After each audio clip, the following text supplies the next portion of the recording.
तो ये था शंकराचार्य का बयान जो आप सुन रहे थे। मध्य प्रदेश सरकार ने राज्य के शासकीय कर्मचारियों और अधिकारियों के लिए बड़ी घोषणा कर दी है।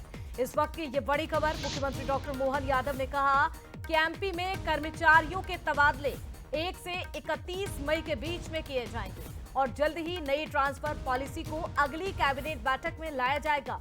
सीएम ने सभी विभागों से खाली पदों की जानकारी भी मांगी है ताकि इन पर जल्द ही भर्ती की जा सके। सरकार एमपीपीएससी की लंबित भर्तियों को निपटाने को लेकर भी गंभीर है और युवाओं को रोजगार देने की दिशा में लगातार काम कर रही है। इस फैसले से जहां प्रशासनिक ढांचे में सुधार की उम्मीद है और युवाओं के लिए भी अवसर नए खुल सकते हैं, तो ये कर्मचारियों से जुड़ी हुई बड़ी खबर।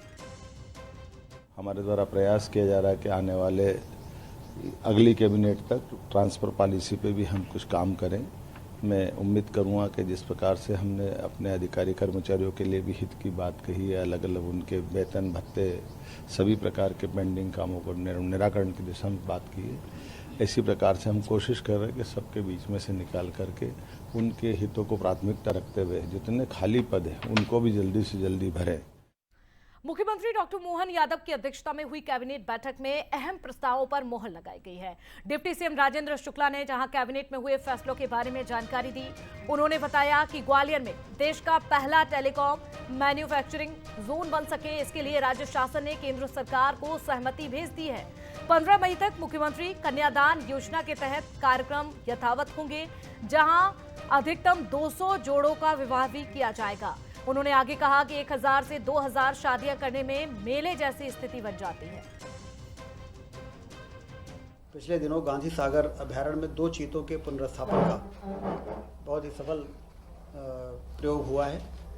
इसकी जानकारी और चर्चा कैबिनेट में हुई है, जिसकी राष्ट्रीय एवं अंतर्राष्ट्रीय स्तर पर चीता रिलोकेशन में मध्य प्रदेश ने जो कार्य किया है उसकी प्रशंसा हो रही है। ग्वालियर में देश का पहला टेलीकॉम मैन्युफैक्चरिंग जोन बन सके, इसके लिए राज्य शासन ने अपनी सहमति भारत सरकार को भेज दी है और ऐसी उम्मीद है कि भारत सरकार की स्वीकृति के बाद 12,000 करोड़ के निवेश की संभावना तथा इससे 5,000 रोजगार के अवसर सृजित होंगे। मुख्यमंत्री कन्या विवाह निकाह योजना, जो कि बहुत ही लोकप्रिय योजना है, इसमें 49,000 रुपये डायरेक्ट बेनिफिट ट्रांसफ़र और 6,000 रुपये आयोजन में खर्च होते हैं।